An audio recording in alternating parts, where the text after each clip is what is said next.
But we begin with the U.S. and Iran trading new attacks over the weekend. U.S. Central Command says it launched more self-defensive strikes targeting Iranian radar and drone sites. CENTCOM says the strikes were in response to what it's calling aggressive Iranian actions that included the shoot-down of a U.S. drone. Meanwhile, Iran's Islamic Revolutionary Guard Corps says it launched a retaliatory attack on an airbase used by the U.S. And a source tells CBS News President Trump has made edits to the Memorandum of Understanding between the U.S. and Iran, which includes changes related to the Strait of Hormuz and the removal of highly enriched uranium.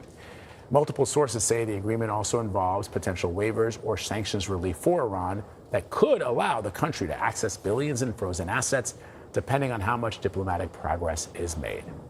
CBS News White House reporter Aaron Navarro joins us now from the White House.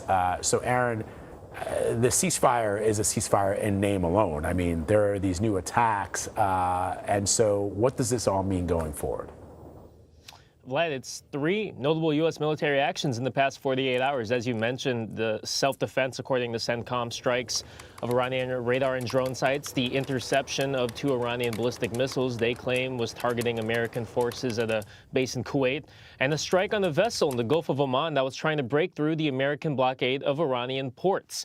Iran's Revolutionary Guard also says they targeted an airbase the U.S. had used to attack a telecoms tower on what's known as Siri Island, and their own air defenders opened fire on Monday to intercept drone and missile fire from the U.S. It's a clear sign the ceasefire is on the brink, and Iran's leaders this morning at Washington time are saying, in addition to what the U.S. military has done, the increasing Israeli strikes on Lebanon, the capture of the medieval Beaufort Castle in Lebanon, all counts as a violation of the U.S.-Iran ceasefire and could delay this route of diplomacy that the president is attempting. Iran's foreign minister wrote that any violation of the ceasefire on one front will be considered a violation of it across all fronts, and then added the U.S. and Israel bear responsibility for the consequences of any breach of the truce. So, Aaron, as Vlad mentioned, the president has reportedly requested edits be made to the potential agreement. What do we know about these edits? How feasible might they be? And what do we know about the timeline here? This is the 3rd round of revisions now from President Trump. As Vlad mentioned, they are related to the Strait and the removal of highly enriched uranium in Iran. There has been no response yet from Iran, but President Trump has insinuated that he's in no hurry to make a deal. In a post on Truth Social late last night, he told critics to, quote, sit back and relax.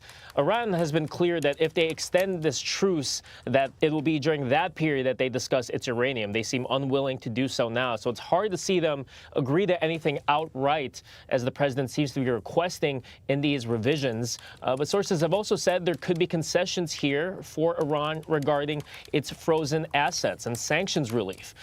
In the best case for Iran, that could allow them to access $100 billion in frozen funds, much more than what the Obama-Iran nuclear deal allowed. President Trump said during the weekend there'd be no exchange of money, but whether that counts Iran accessing frozen assets, we'll have to wait and see. All right, our Aaron Navarro, thank you so much. Thanks, Aaron. For more on this, we're joined by CBS News national security analyst Aaron MacLean. Aaron, thank you so much. It seems like Groundhog's Day. I mean, every time we get close to a deal, either the president or Iranian officials have a problem with it, or, you know, then threats get made. What do you think the U.S. will have to capitulate, if anything, to really move things forward here? Well, I'll put it in these terms. If we think the Iranians, at least at any point in the near future, under the current conditions, are going to agree to a deal that is not politically painful for President Trump, then you know, I'll have what you're having, because I don't think that that's going to happen. But I don't think that that means, by the way, that it's a given that then President Trump, quote unquote, capitulates. Of course, it's his choice to agree to a bad deal. I think he'll then run into big trouble in the Senate in particular with attempting to do so. But the president actually has a pretty well-established record going back to the killing of Qasem Soleimani back in his first term of drawing a hard line with the Iranians. He's obviously done that this term. So I don't think it's a foregone conclusion that he takes a bad deal. It's just that the options on the other side of the sheet, if you don't take the deal, aren't necessarily more attractive. So Iran's foreign minister commented on the situation in Lebanon this morning, Aaron, where Israeli troops have captured a strategic mountain castle. This all sort of begs the question. We've not heard much from the Israelis around the president's daily pronouncements of a ceasefire. I mean, where are they in all of this? Well, so much as there's a kind of low-grade war going on in the Strait and in the Gulf right now over who gets to control that for the future, there is I wouldn't call it low-grade, there is a medium-grade war going on in southern Lebanon between Hezbollah and Israel. They are fighting. Israel is operating north of the Litani River, which is this historic barrier between the central part of Lebanon and the true southern part of Lebanon, where Hezbollah has traditionally exercised control in recent generations. So this Beaufort Castle, this old Crusader castle that Saladin once captured, it today in 2026 is this commanding tactical position overlooking a part of the Litani River, which is quite close actually to the border of Israel, which kind of scoops up at that point. So they are fighting, and the Iranians, as part of their demands for this deal, essentially are demanding that the United States restrain Israel in Israel's fight with Hezbollah. That's a tall order for the United States to do, and it's going to be a tall order for Netanyahu to accept if it comes to pass. And Aaron, big picture, I mean, what is the goal here? The president has at first said it was regime change, calling on the people of Iran to rise up. Then he's honed in on ending their nuclear program.